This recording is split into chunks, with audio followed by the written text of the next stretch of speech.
portes dans mon cœur. Mon cœur brille d'amour pour toi. Tu es mon Jésus. Je t'aime, tu le sais bien. Je te porte dans mon cœur. Et mon cœur brille d'amour pour toi. Tu es mon chamaillé.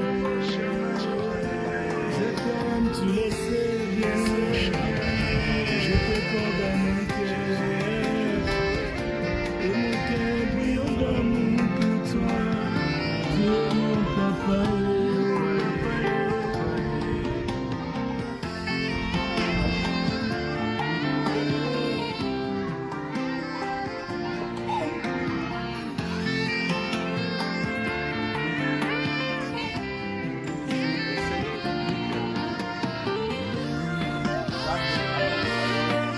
L'amour est une personne qui m'a appris à l'aimer plus que moi-même.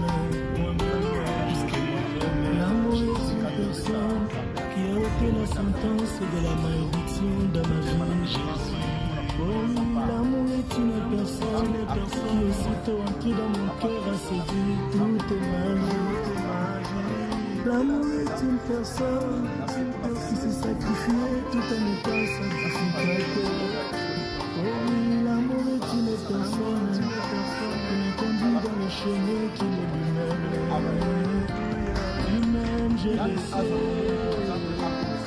Tu me portes dans ton cœur.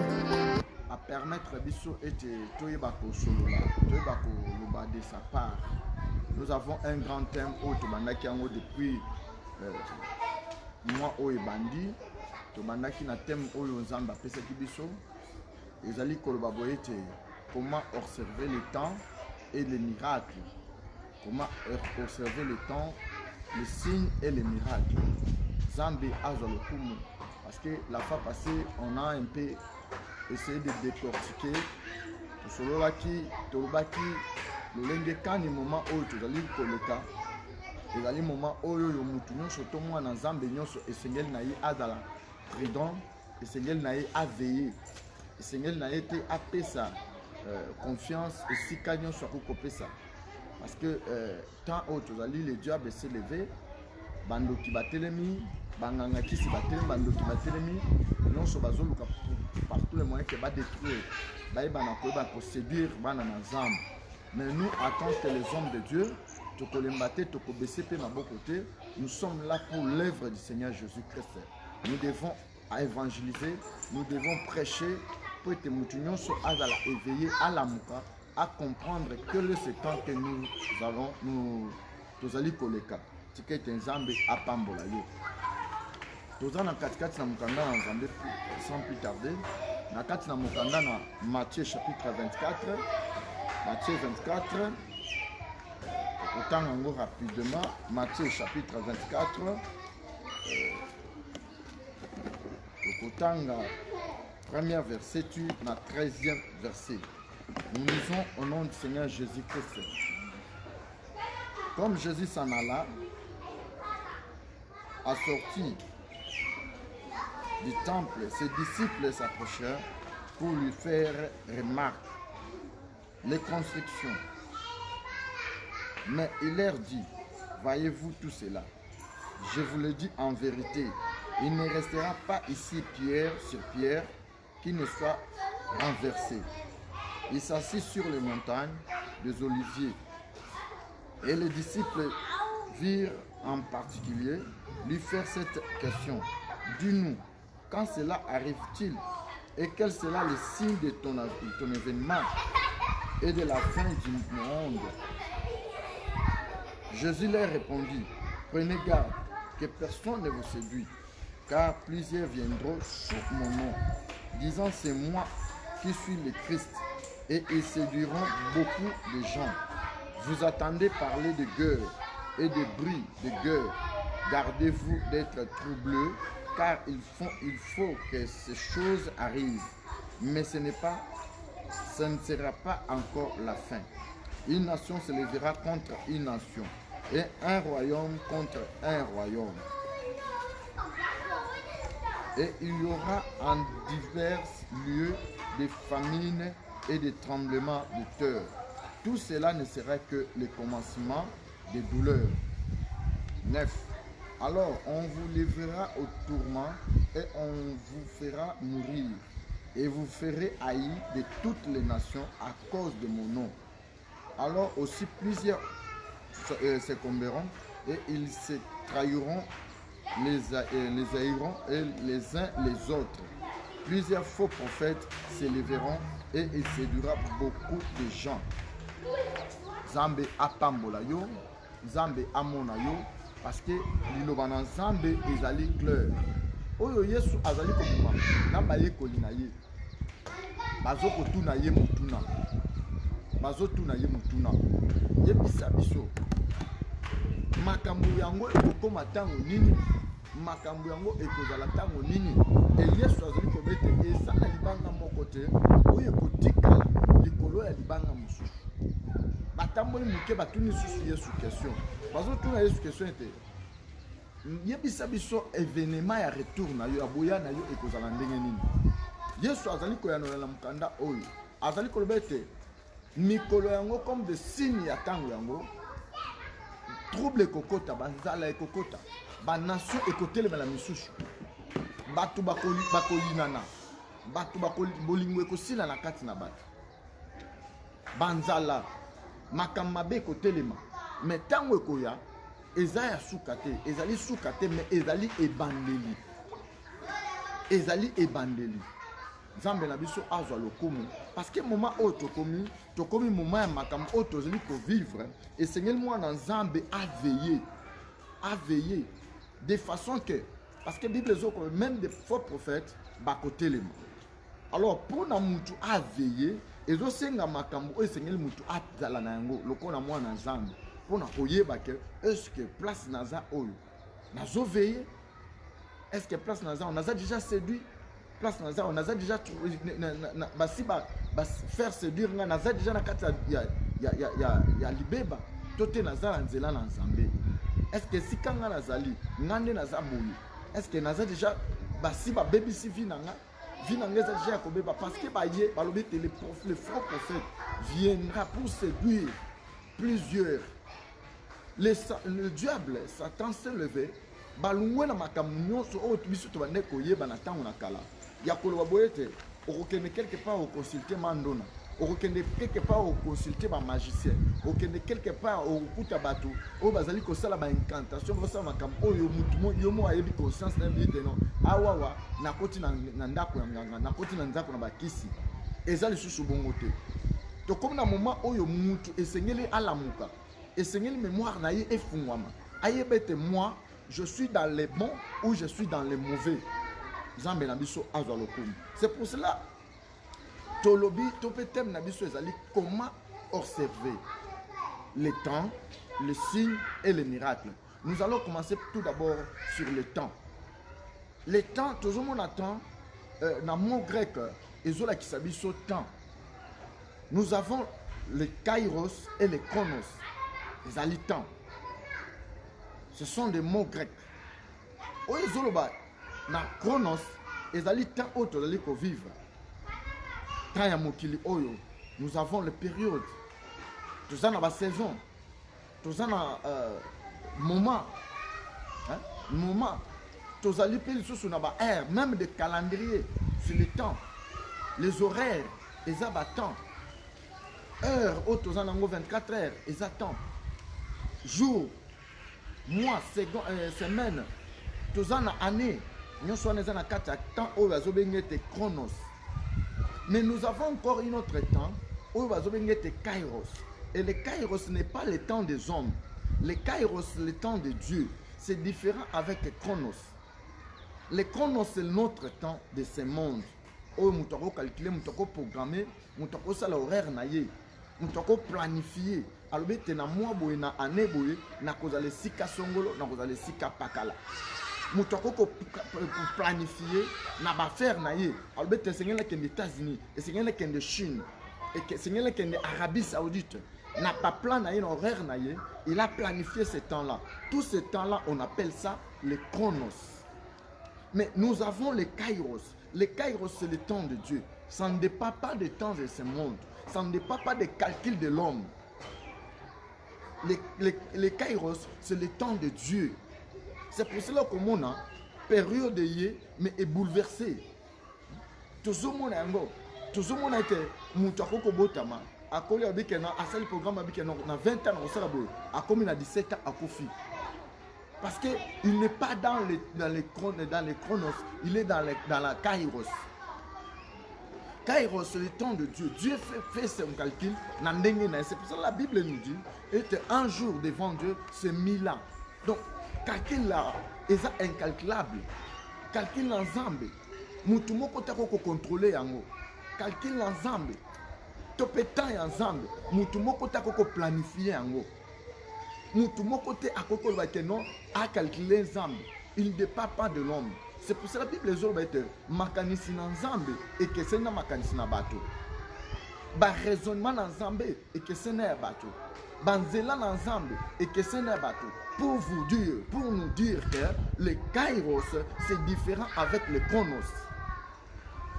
Alors, nous vivons maintenant dans le temps des hommes, mais il y a aussi le temps que Dieu lui-même a planifié dans ce monde.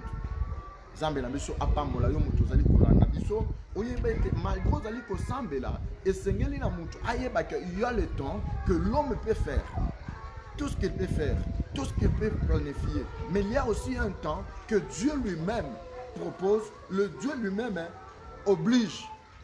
Zambalobi que c'est fini malgré temps na yo, c'est fini malgré ba programme na yo, c'est fini. Alors il faut être éveillé. Il faut tout la mouka. Il faut pas tout tambola na kati na molili. Il faut pas tout tambola na kati na distraction.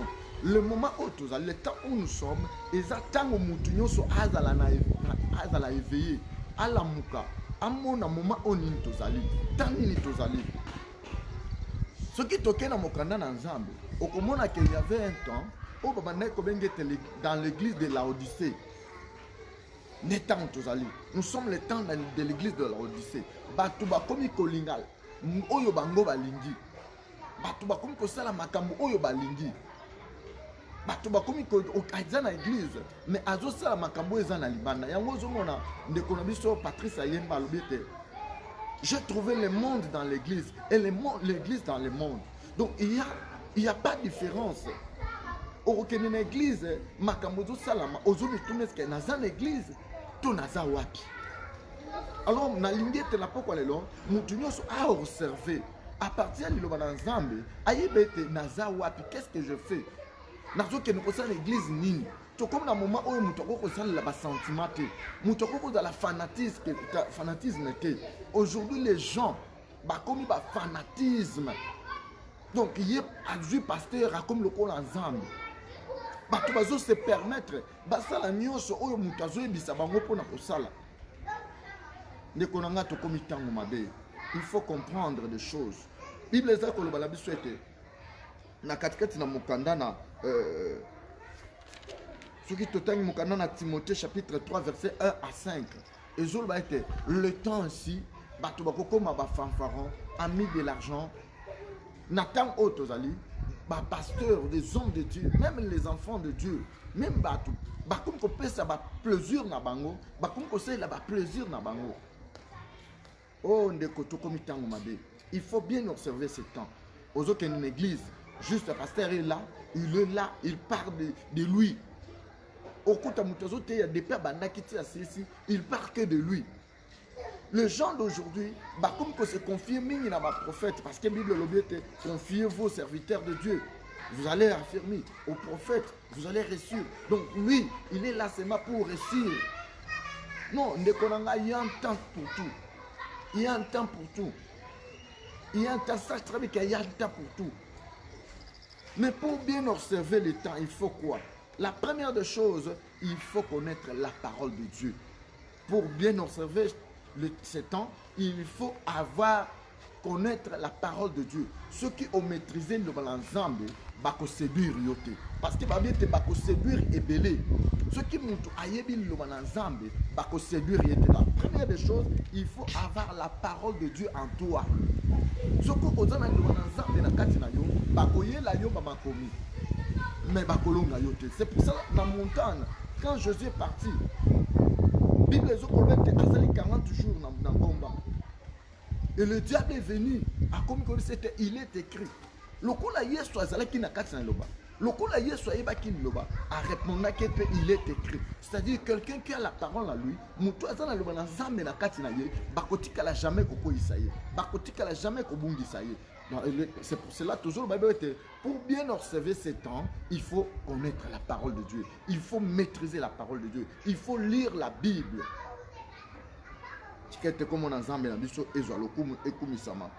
Et belé la batulelo, bazo bungisa, bazo bunga, bazo za la séduit parce que babil lo balanzambe te. Ndeko na ngai, qu'aucune église ce n'est pas mauvais, c'est bien. Qu'aucune sa libéralité c'est bien. Kolinga pasteur na yo c'est bien, ce n'est pas mauvais. Est-ce que ozana kati na lo balanzambe, oyo pasteur azo sala, oyo ndeko na azo sala, oyo nzela bazo mema yo wana. Est-ce que ozana kati na lo balanzambe? C'est parce que tu ne lis pas la parole de Dieu. Parce que tu ne maîtrises pas la parole de Dieu. Bakomema lokola mopepa kaina. Bakena yobo ukei. Bazongi na yobo zongi. Zambe la biso komisama. Parce que je sais que bato oyo bakolanda bakozala un peu éveillé. Bakola muka. Lelo tozomona makambo zo sala mana mokili. Tango zotanga Bible, on comprendre que il y a des choses où la Bible c'est le baki, nzamba sa le baki ne le banaye. Alors que ba flower kozala. Et ko le kotomboke la meko la mususu. Batu bako ko balingi na mbongo. Amour na kati na batu ekosila. Et aujourd'hui ce ko Bible wala nzambe te, tu vas commencer à craindre. Ya ko baki oh tokeni wapi? Tokosuka wapi? Koto bakangi, l'église bakangi. Oui, c'est biblique. Bible dit qu'il y aura un temps où il y aura un temps où il y aura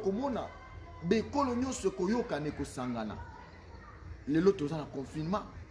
On ne savait pas qu'un jour confinement koyaka. Bakokanga ba marché, bakokanga ba entreprise, bakopekisa batu ba voyager. Bible zolo ba boyena mukana na Matthieu. Yesu zolo ba boyete. Ce n'est pas encore le temps de la fin, mais ce sont des signes du temps de la fin. Tout ça, ce sont des signes des temps de la fin. Alors, pour mieux, pour na yo kozala, malam et sengeli na yo o maîtriser le ensemble. La parole de Dieu, c'est Dieu lui-même. C'est Jésus-Christ de Nazareth. Quelqu'un qui mutu oyo ayebi Yesu, mutu oyo aye azo maîtriser makam ensemble, mutu oyo aye azana Yesu na kati na ye, bakoki komema ye sika mon côté. Bakoko kende na ye sika mon côté. Mon pepe komema ye te. Bakomelisa ye ba maite. Bakomelisa ye masuba te. Ndeko na ngai ngana mona batu bazomelisa bango masuba. Bazomelisa bango bakisi ya bokoko. Bazotekela batu ba mouchoir. Bazotekela batu ba photo. Azui photo tala munene azua tchena katanda ya pasteur na ye. Albi ke pasteur na zo batela. Manque de ya koyeba libana nzambe. Manque ya kozana na Yesu Kristo na kati na yo. Bako memayo na ndenge nyonso ko bako séduire yo.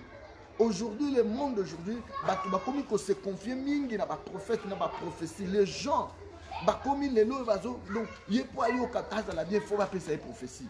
Nekonangai et après cette prophétie. Or la Bible elle dit pour la prophétie et à la prophète prophétie comme la prophétie et c'est l'accomplissement de cette parole. Et aujourd'hui, toujours moi va payer sur prophétie lundi, va payer sur prophétie mardi, va payer sur prophétie mercredi. Oh il y a les bossos qui sont mis, il y a mis balaye, il y a mis satoye. Tu oso kende wapi, oso kende wapi, ozanga ni manzana. Et la deuxième chose, il faut mutu. Pour bien observer, il faut avoir l'esprit de sagesse. Alléluia. Mutu. Ce qu'on a dans la sagesse, on ne comprend même pas la parole de Dieu. On comprend la Bible, la livre. Il faut avoir l'esprit de sagesse. C'est pour cela que Salomon le dit, Seigneur, donne-moi la sagesse et l'intelligence afin que ne pas kambaba na peuple na yo. Ne konanga pour mieux qu'on vende bien conserver le temps, il faut avoir l'esprit de sagesse. Il faut qu'on ait la sagesse. Ya koyeba ke makambo ba zoloba. est-ce que c'est biblique? Makambo bazoloba, est-ce que Bozambe za na kati? Ou bien ce sont des mensonges? Ce qu'on a dans l'Apocalypse chapitre 15, chapitre 16, verset 13 à 15. Okoyoka, combien bazoloba était? Il y aura des esprits mauvais ou yekobanda kobima na mokili oyo na kati na dragon et kobanda obimisa des esprits mauvais tote ba démons oyo bakobanda obima na monoko lokola des grenouilles. Bible zoloba lisusu ete il y aura des bêtes oyo babanda kobimisa. Bible lobi lisusu avec de faux prophètes na monoko na bango bakobanda kosopa ba grenouilles. Et tous ces grenouilles là c'est quoi?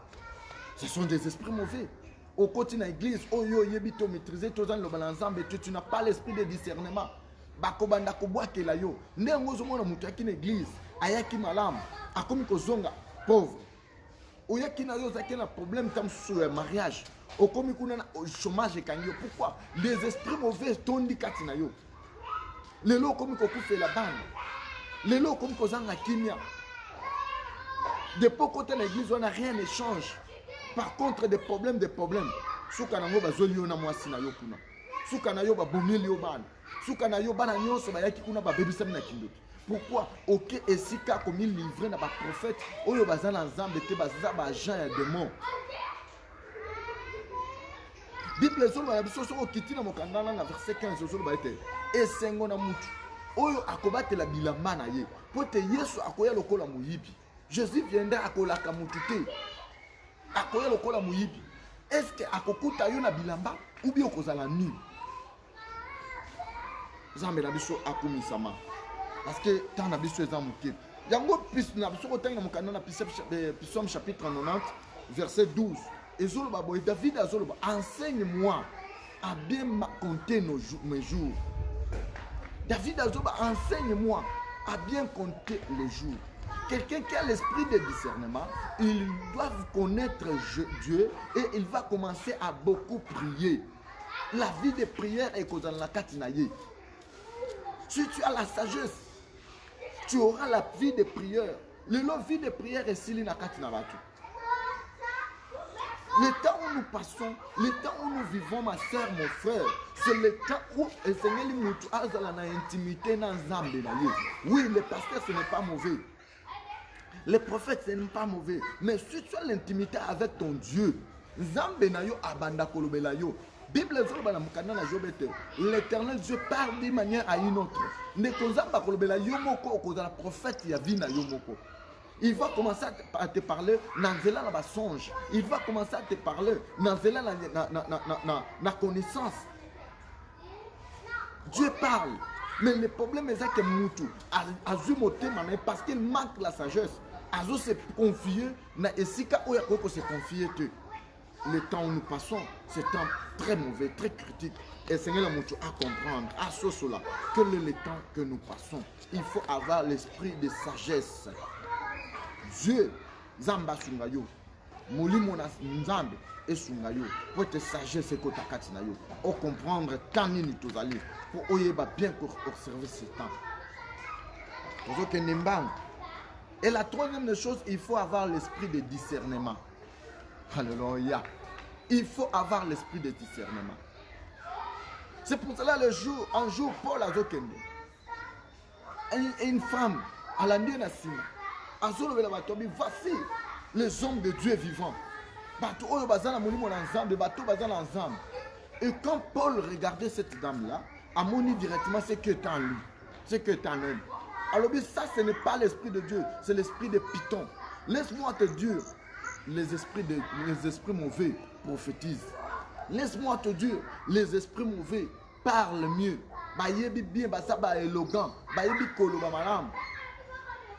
Tout ça pour nous envoûter. Tout ça pour nous dérouter. Mais si tu as l'esprit de Dieu, si tu as l'esprit de sagesse, si tu as l'esprit de discernement, tu vas discerner pour nous que non, ça c'est un Zambé ou un Zambété. Zambé la mission comme ça. Sur total Moukana a Osée chapitre 4 verset 6, on va lire ça directement, rapidement. Osée chapitre 4 verset 6. pendant na Osée chapitre 4 verset 6 et jour banabiso boye 4 6.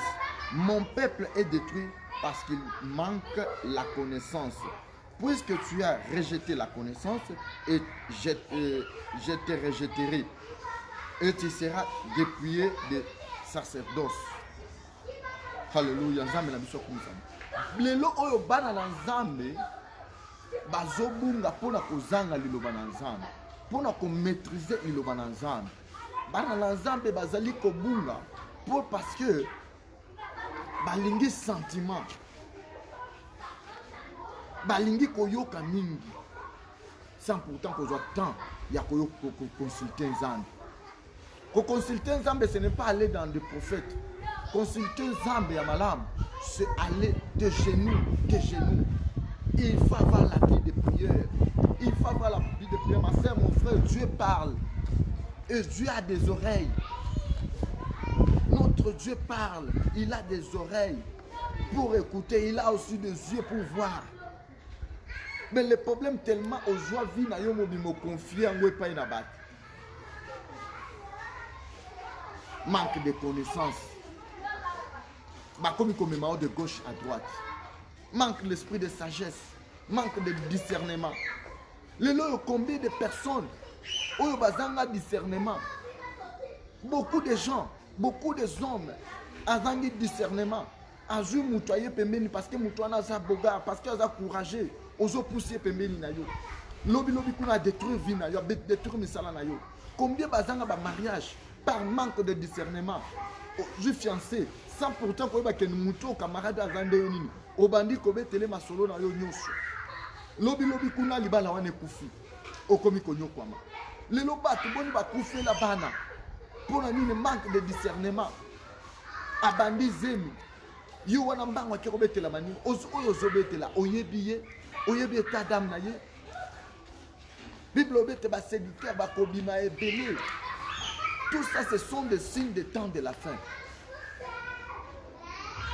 Pour bien observer ce temps, il faut avoir l'esprit de sagesse. Il faut avoir l'esprit d'intelligence. Il faut avoir le discernement. Esprit de Dieu animé, frère Oyo. Est-ce que c'est le Saint-Esprit de Dieu? Esprit de Dieu, est-ce que c'est l'Esprit de Dieu? Ou bien l'Esprit à Python? Que Dieu te bénisse.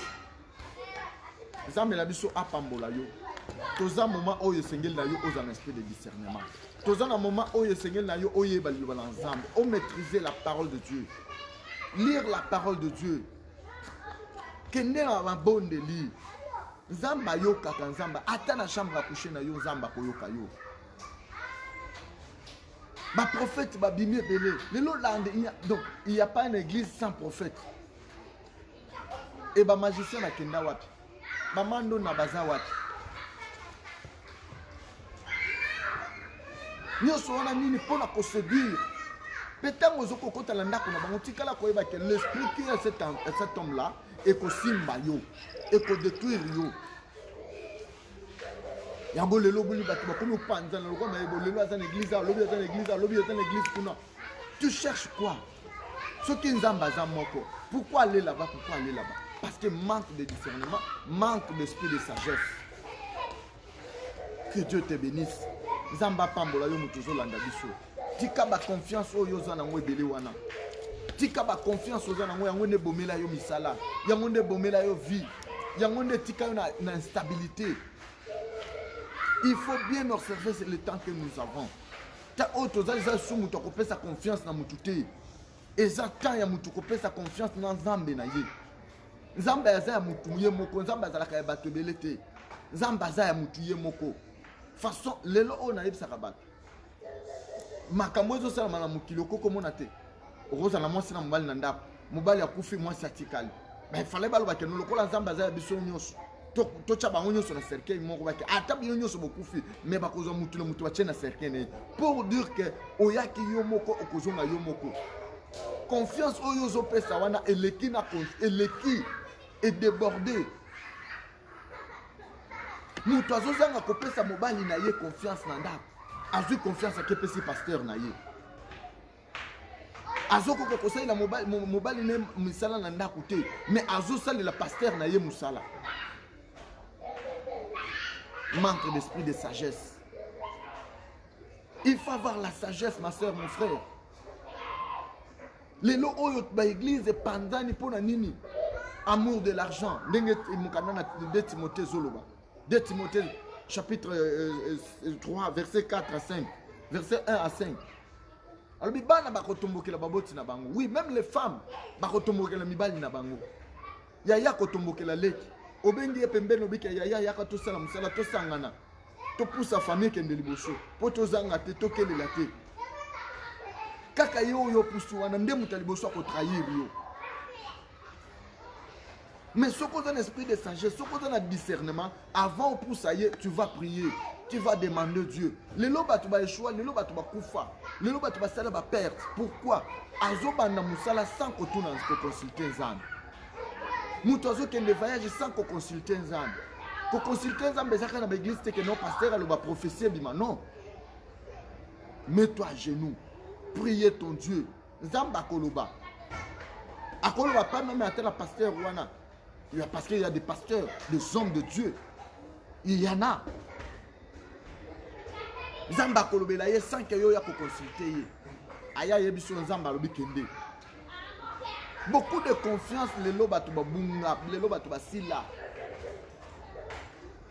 Le temps que nous passons maintenant, c'est le temps oyo muto esengeli azala na relation dans Zambie, na intimité avec son Dieu. Si quand Zambie a pambola biso parce que ngonga na biso et koki toko continuer le dimanche prochain toko ba lisusu yo ozo landa biso notre numéro de téléphone est là. Si tu as un problème à demander yebisa biso benga biso, on va parler, on va causer toko ba musunga yo na